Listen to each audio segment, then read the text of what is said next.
Wow. Women. As Saoirse Ronan says. Women.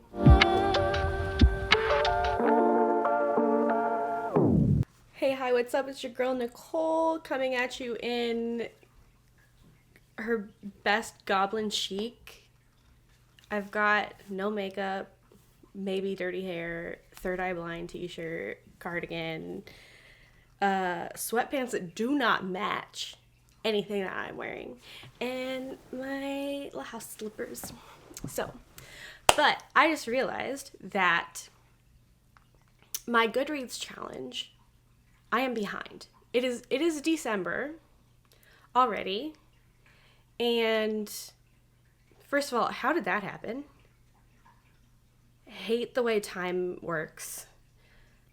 But yes, it is December, and I think it was back in in June, I had already read over my goal, which I think was 30 books. So I think I was one or two over 30 in June.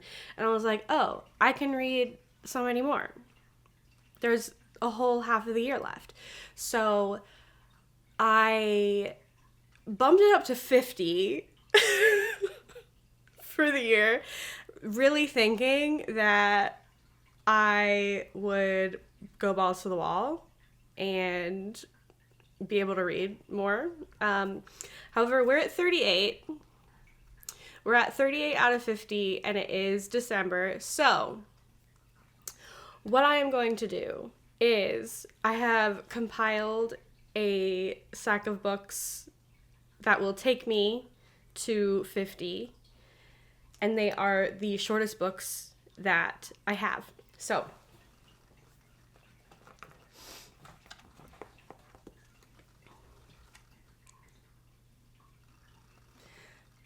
we've got this stack of books here that I'm going to be going through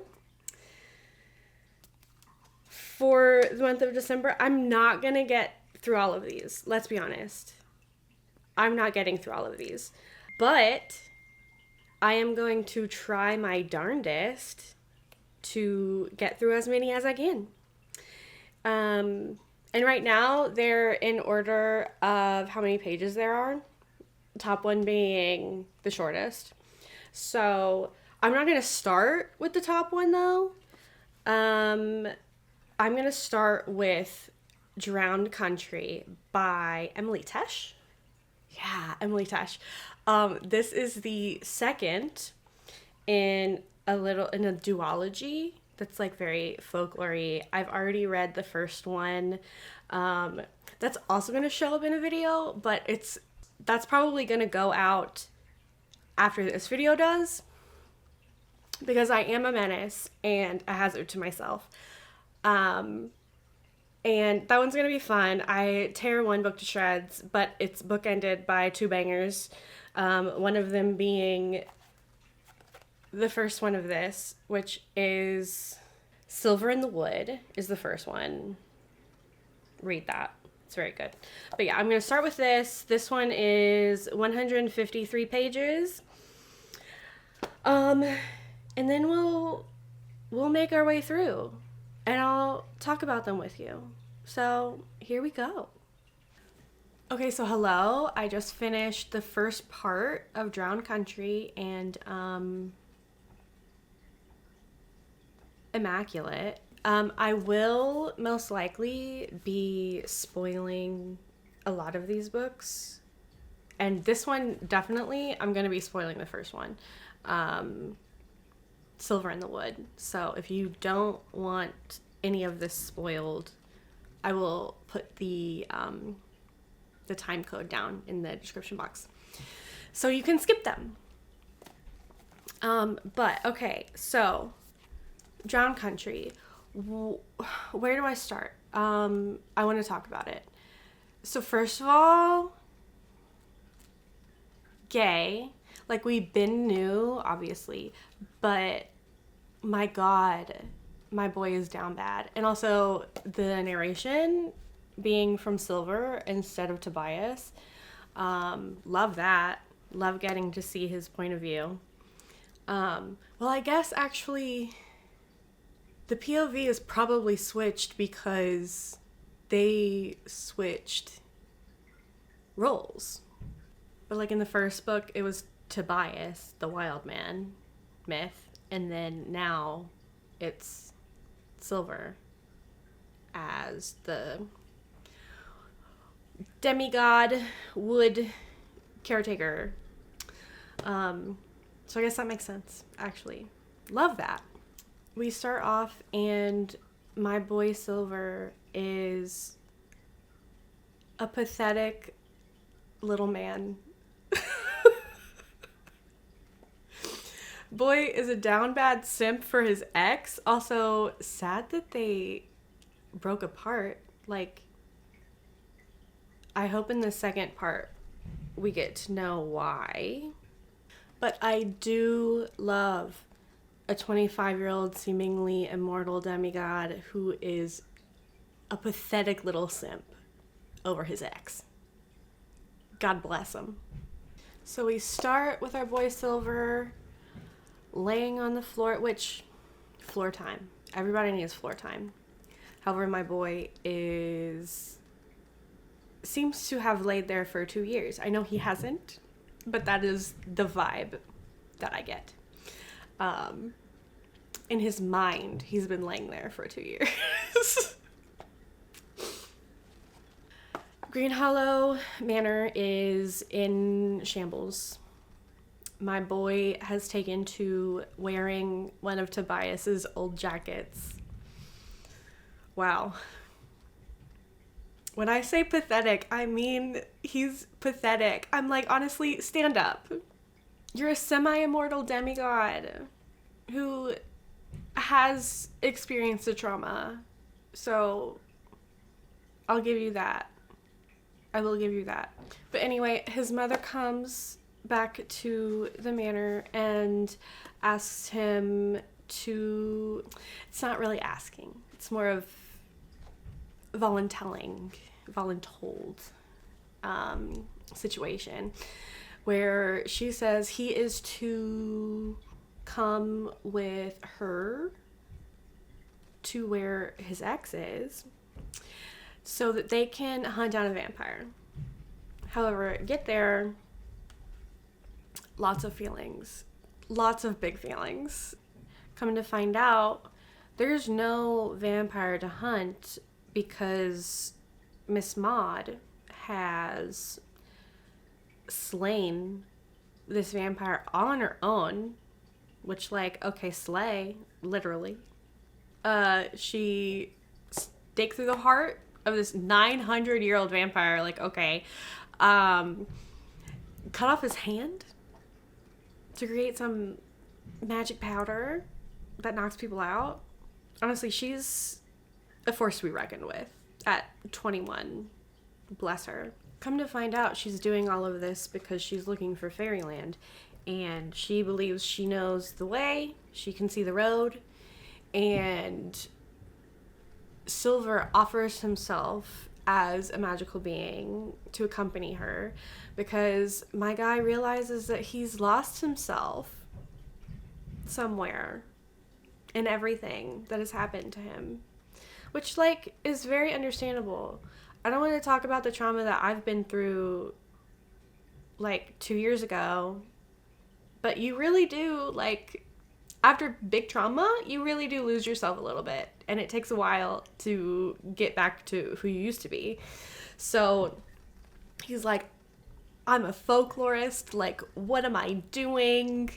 I've been just, like, sulking and being self-indulgently being sad for myself, throwing myself a big pity party. So I'm going to get back to my roots. I'm going to get back to what I love. Let's see some fucking fairies. However, when they go on the road, Tobias comes, because they're on a cliff edge, right? That's apparently where the fairy road is. So Tobias comes to grab them, my guy is not immortal anymore. And so he actually falls off the cliff edge. And then Henry's like, I cannot allow the man that I love to die. And that's where we leave off. So I'm going into part 2, and I'm excited to find out what happens. Do we go to Fairyland? I don't know. It's called the Fairy Queen, so I'm thinking maybe we do go to Fairyland. Also, why did my boys break apart 2 years ago? I need to know. I need to find out. Also, are my boys going to get back together?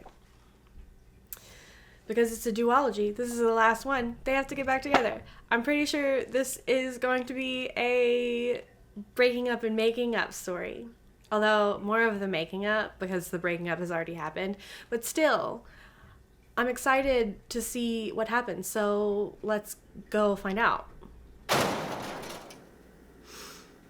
I did not expect this to hit this hard. But wow. Tobias had already served that wood for 400 years. 400 years. In the same wood. Every summer. Having to experience the trauma again. Of being killed by his lover. Or being reminded of being killed by his lover. And being turned into a semi-immortal demigod servant of the wood. And then Henry Silver comes along, gets himself into too much trouble, and becomes the wood's avatar instead. And it's hard for him. And I get it. I'll never understand people wanting immortality. Or people wanting to live longer. I think people who really want something like immortality, or like to live hundreds of years, they don't really think about how lonely that would be, or they don't understand how important human connection is. Because you will see everyone that you love die. Everyone you love will leave, one way or another. And you'll be left alone.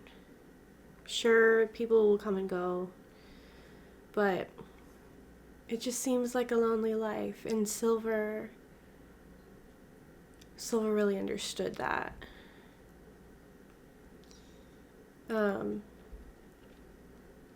Because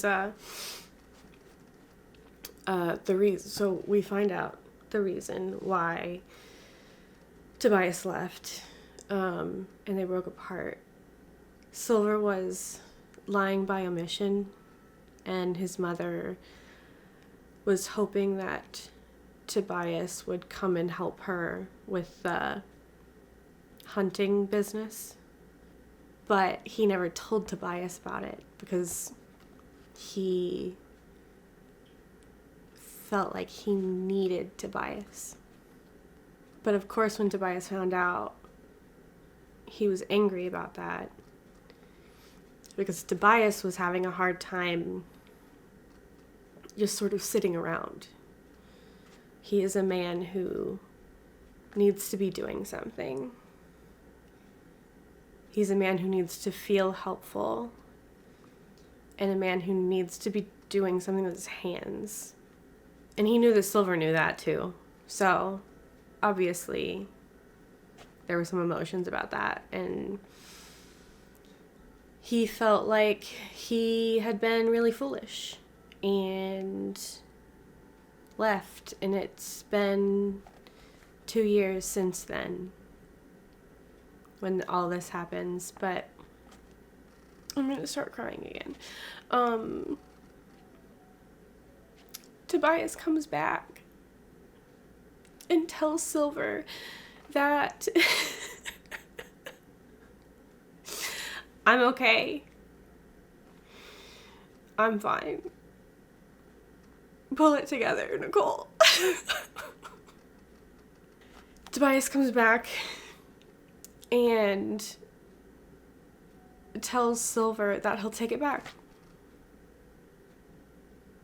He will take back being the wild man. He will take back being the servant of the wood, so that Silver doesn't have to, and that he no longer has to contend with what immortality means for him. And isn't that just... that's love, bitch. Wow. And then Silver says, no fucking way. He's like, no. You did your time. 400 years of it in the wood. And I'm not letting you do it anymore. You're not gonna do this. And it's such a kindness. Both of them love each other so much. It's really beautiful. This was really beautiful. Read this series, or duology. Wowee. On to the next, I guess. Okay. Alright, so I'm back to talk about the next book I'm gonna read. I have pulled it together. A smidgen. Also, I forgot that I had Madeline Miller's short story in book form. Galatea. I don't know how to pronounce that. It probably doesn't matter right now, but I'm counting this. So this is what I'm going to read next. It's only 50 tiny pages, so let's go. Okay, so it's been a few days. I have seen Y2K, which I fear I have to say is a perfect film. Argue with a wall. However, I have finished Galatea. I'm gonna call it Galatea, or it might be Galatea. I don't know. Maybe I should have looked it up before this. Does it matter? Maybe. But anyway, this short story by Madeline Miller. Was this good? Sure. Was this fun? Absolutely not.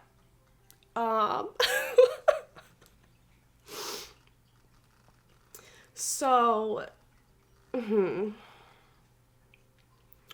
this book is the short story is a reimagining of Pygmalion, where a sculptor is disgusted by prostitutes, I guess, which are women, and he decides to sculpt himself a woman, and then he asks the goddess Venus to bring her to life. So his perfect sculpture of a woman comes to life and bears a child for them. And that's where it ends. But,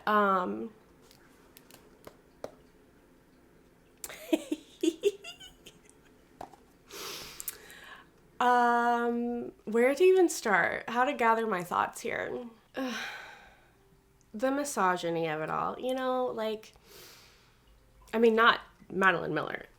She's not misogynist, but the story tackles misogyny and the horrors that happen to women at the hands of men. And I think I'm so tired. I'm just so tired in general. But I'm also so tired of having to read about women suffering and like sexual abuse and the disregard for women's bodies. It's just, I mean, we're already in a time, we're about to have a president that really doesn't give a shit about women and women's bodies, their autonomy to them. And I think I'm just tired. Maybe this wasn't the greatest time to read this. Like, sure, it was good. However, I don't want to read this. I'm just not in the mood. Like, as women, we have to live every day with the bullshit. And I don't want to have to read about it in my literature as well.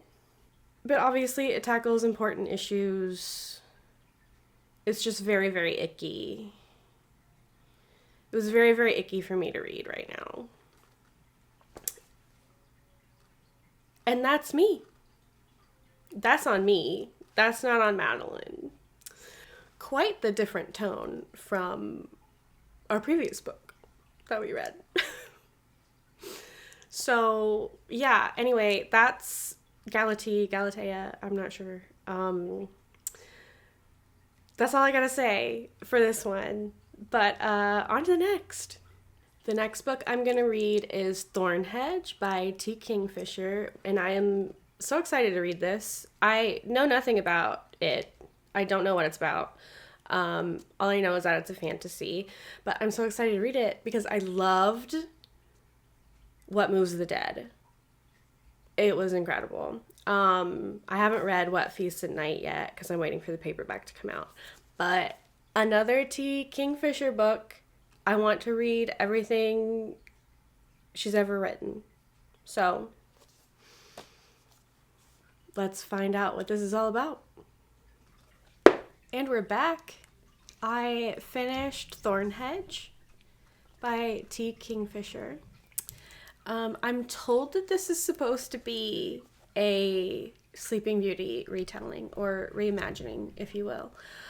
But honestly, I can't say that. I mean, the pieces are there, but the pieces are there. You know what I mean? So I guess maybe you could call it that. But once I realized that this was the Sleeping Beauty retelling, I reacquainted myself with the Sleeping Beauty fairy tale and the myths that inspired it. So I reread Briar Rose, and I can't remember what the myths are. It's something like Sun, Moon, and Talia or something. I can't remember. But I did that, and pretty simple story. Except for the part 2s of the original myths, which don't read those if you don't have to. But anyway, this is a story about yes, Carrie is going to come, and Carrie is going to probably yell. So if you hear my little beast, my little void screaming, I can't do anything about that. She's hungry. I need to feed her. I also need to feed myself. It is late and we're both hungry. Do you want to see her? Here. Come here. Come here. She hates being picked up. She hates it. Hi, baby. Yeah? Yeah?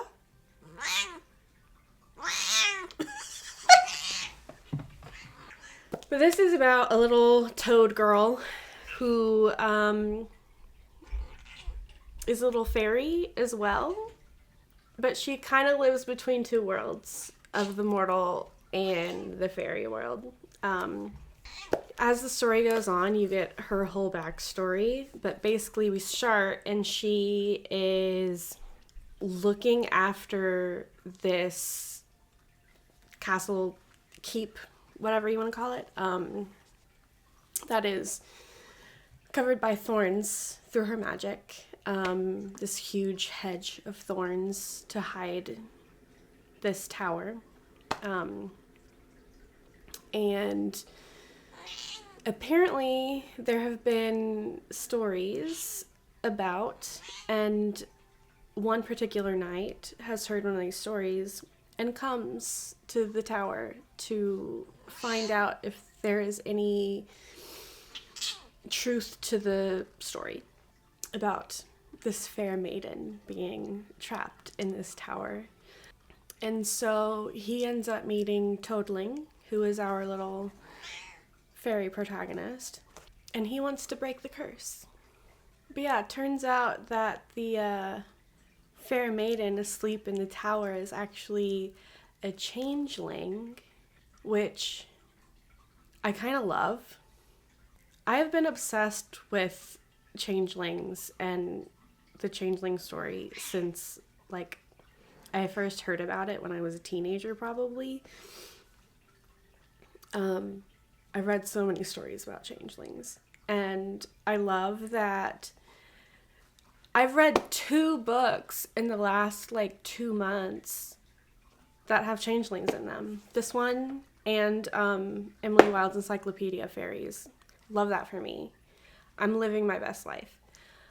And also, it is so nice to read books where fairies are not just human looking, because fairies are so much more than that.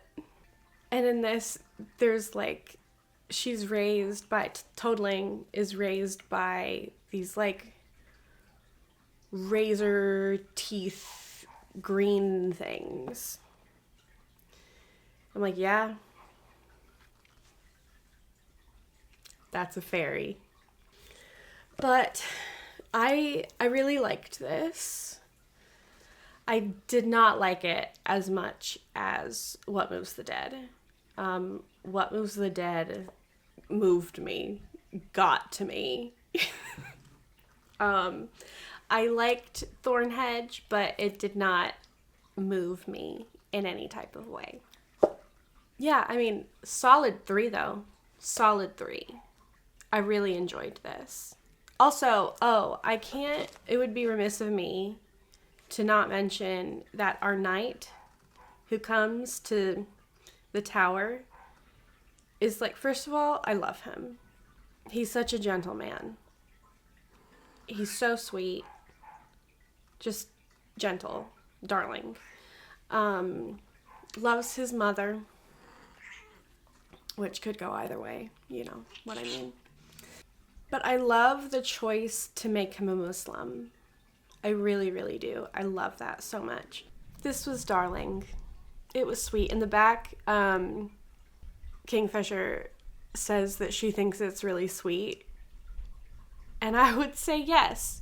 But she also says that she's not a good judge of the tone of her books. And I'd say I'm the same.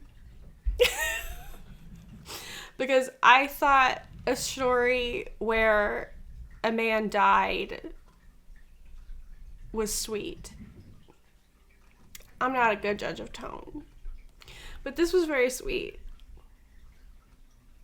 Even though a lot of bad things happen. Now, since we just read one Sleeping Beauty reimagining, we're gonna go and read another Sleeping Beauty retelling, a Spindle Splintered by Alex E. Harrow. That I want to read everything this author has ever written. I want to see if this can even hold a candle to Six Deaths of the Saint, which I have not shut up about since I read it. It made me feel the entire spectrum of human emotions in just about 30 pages. So, also, if you haven't read Six Deaths of the Saint, do that. It's a 30-page short story that if you have Kindle Unlimited or if you're an Amazon Prime member, you can read it for free. So check that out. But I also have, what else do I have by Alex E. Harrow? I've got Starling House and The 10,000 Doors of January.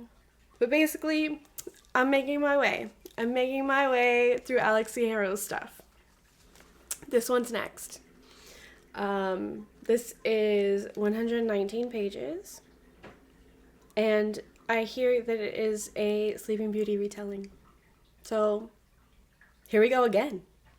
Y'all, I don't even know what to say. This was excellent.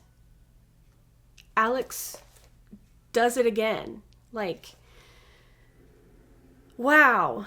And to think I almost DNF'd this. It took me like I couldn't get into it for the first 2 chapters. I was like, is this even worth my time? I don't know. It was well worth my time. This is a story worth being told. So we start with a girl who, it's her 21st birthday. She has a fatal disease that has killed everyone who's had it around 21. So she's sort of just playing at the clock, right?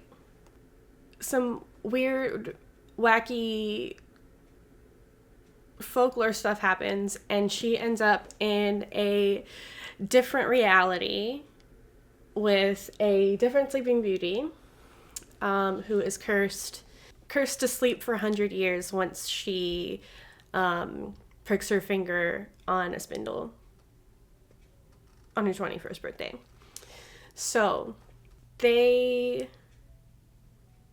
form a coalition, the two of them, and ride out to the wicked fairies castle. And this is where the entire fairy tale gets flipped onto its head, right?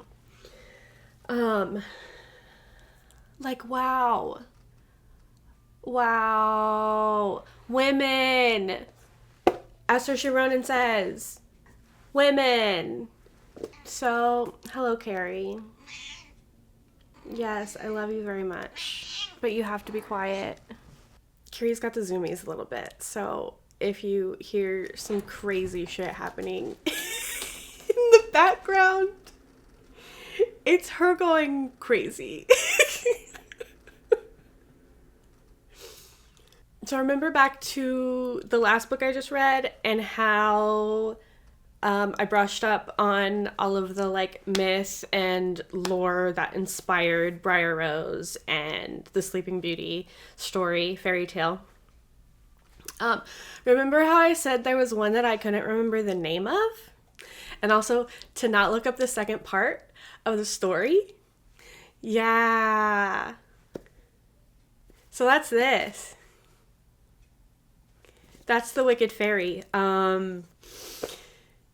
The Wicked Fairy turns out to be Zelandine, who is the original myth of Sleeping Beauty, where she pricks her finger on a splinter of flax and falls into a coma sleep thing, and a prince comes along, and I'm gonna say SA for this, but just know that I mean a word that starts with R and ends with ape. Comes along and essays her, And she subsequently gets pregnant and then has the baby while she's asleep in this like accursed sleep, and then comes to, finds out she has a kid, and then apparently it's like a happily ever after, and it's like, what? That's not a happily ever after. That is f***ed up. But anyway, Zelentine's story is a little bit different than that. She has like a condition and that like makes her faint and pass out. And while she was passed out, the prince came along, essayed her. She did get pregnant, but she went to find I think they called them a wise woman, which is what in the original myth what they were called. They weren't fairies, they were wise women. Chooses to abort this baby that was thrust upon her through an essay experience. And I just think that this is such a poignant moment to even be talking about that, as like women's bodily autonomy is being threatened, and how the option to choose is being taken away from many, many women in many, many states right now. So if we go back to the plot, after they meet this Zelentine character, finds out her backstory, she tells them that she stayed with the wise woman and like learned everything that she could do. So now she has these like magic powers or whatever. And that means that she can see into the future. So what she's actually been doing all of this time is saving other princesses by cursing them. And by saving them, I mean saving them from suffering at the hands of men. So what Princess Primrose originally thought was a curse was actually, a curse, but also a sort of blessing in disguise. Because we find out that our good sis is a lesbian and she's about to be married off to a man who looks at her more like property than anything else. And what a miserable life that would be, right? So Zelentine was like, I'll just let her sleep for 100 years. And hopefully the world will be kinder after that. And she'll be able to no longer be a princess. Everybody will have forgotten about her. So she can actually live a life. And what absolutely goes off the charts for me about all of this is that there's a bit of an implication that this character is the one who like causes a lot of the fairy tales. Like there's the implication in there that she caused the Snow White story, that she caused the Rapunzel story, that she caused the Beauty and the Beast story by turning the prince into the beast, which actually, the implications of that, oof. But anyway, that's not where the story ends. It keeps going, and there's a lot more poignancy in here about family and mortality. Yeah, and like living a life worth living a life for you. This was just beautiful. And there was a point towards the end where her dad apologizes to her, Zinnia, our protagonist, for always trying to save her from death when what he should have done was help her to live. And that got me. That struck me through the heart. I was like, first of all, imagine a dad apologizing. That was a lot for me to contend with. Yeah, this is beautiful and worth reading. It took me a couple of chapters to get into it, but wow. This is near and dear to my heart. Alex does it again. Does it again. In such little pages. A fully fleshed out story with poignant themes that just matter. She's got to give me a break. But anyway, that's a Spindle Splintered. So we're going to move on to the next one. All right, so for our next books, we're moving away from folklore, I think, and moving into horror. So I'm going to be reading both of Cassandra Claw's novellas here. So I think we're going to start with Nothing But Blackened Teeth. And then, because that was Cassandra's first of these two. And I want to read them chronologically. And then after that, I'm going to move on to The Salt Grows Heavy. Okay, boy, do I have things to say about Nothing But Blackened Teeth.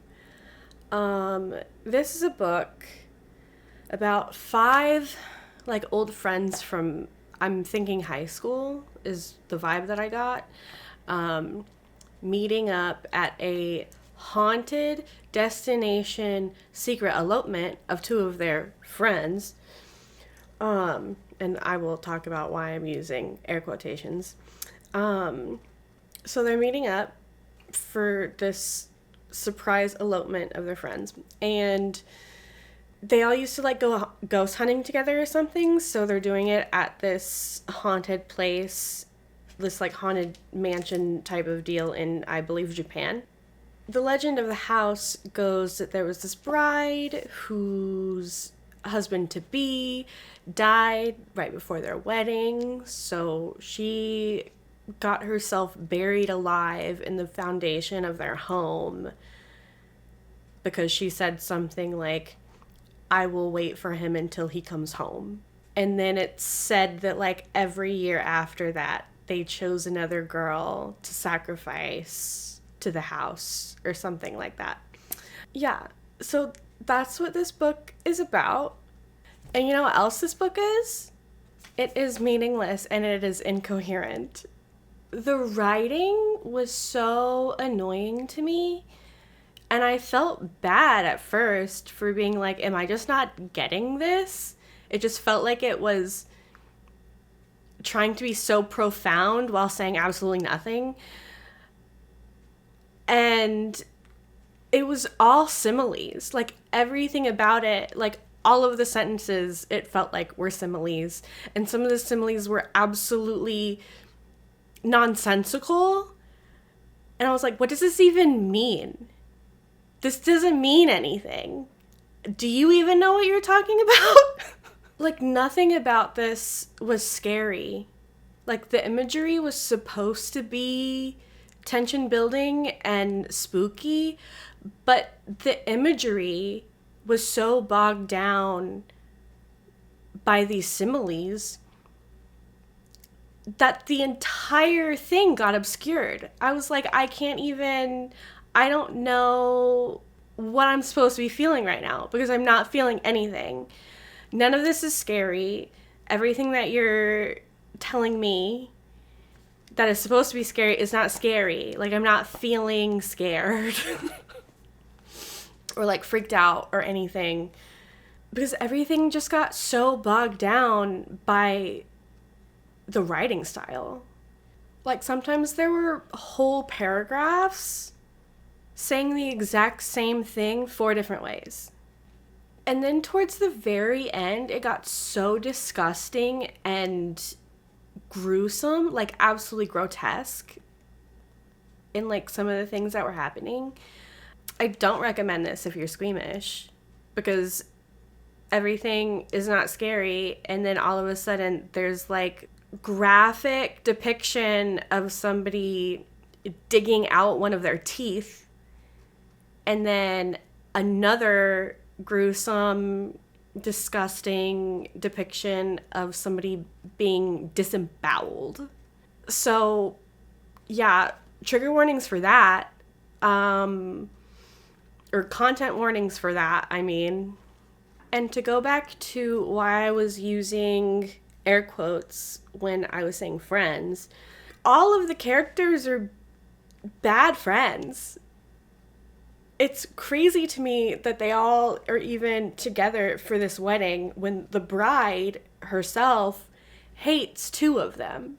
And there's only one of them left that is not her spouse to be at the place.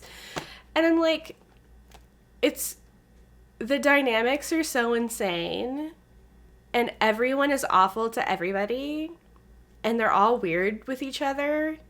It was just not fun. Like, it was not fun to read.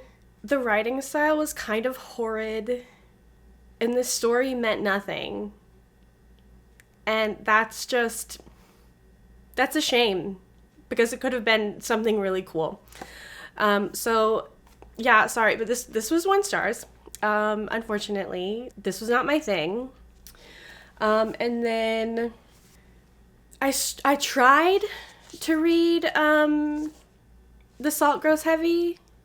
It's by the same person, and I thought maybe, we'll get something new, get something different.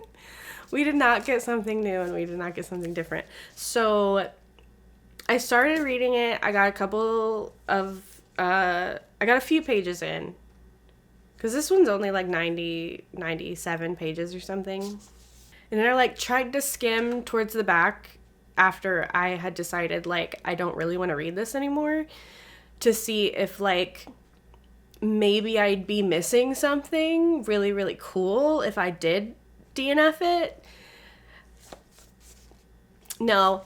So I DNF'd this guy, which is sad and unfortunate. But so after this, I really needed a palate cleanser, preferably in the form of a hockey romance. And luckily for me, I had a little hockey romance novella loaded onto my Kindle. So I've started that. And so far, it's really cute. Passion or Penalty is what it's called. And it is by Leah Brunner. And this is about a girl who, when she was 18, sent her crush / brother's best friend a video telling him she was in love with him while she was all hopped up on pain meds after an appendectomy. So he gets that, has to tell her that he does not feel the same way. And then 5 years later, he signs a contract in DC where she's working. And so I think they're about to get reacquainted with one another. I hear that it is closed door, so I'm excited to see what this has in store for me, for my little palette cleanser after all of that mess. So I'll let you know how it goes. Okay, y'all, so it is the next day. I finished Passion or Penalty. What can I say about this little novella? It was dumb and silly and riddled with typos and inaccuracies. They talk about how the A on your jersey stands for assistant captain. Baby, it stands for alternate.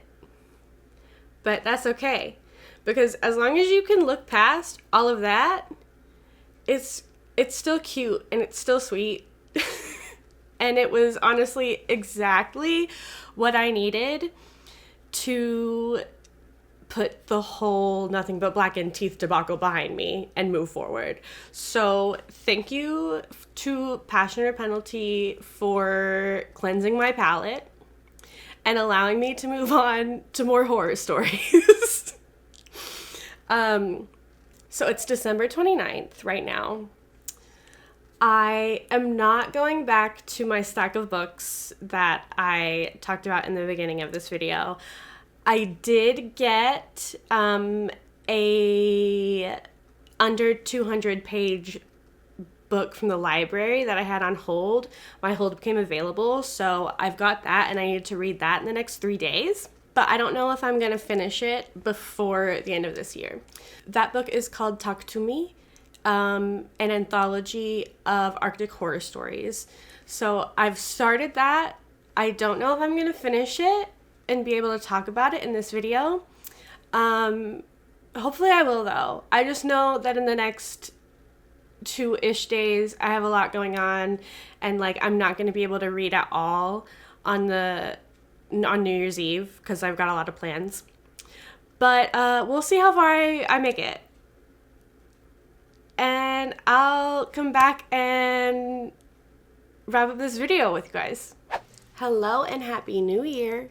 I was correct in thinking that I would not get through Talk to Me in time for the new year. It is now 2025. What a wild thing time is. What even is that year? It doesn't make sense to me, but we're in it, so here we are. But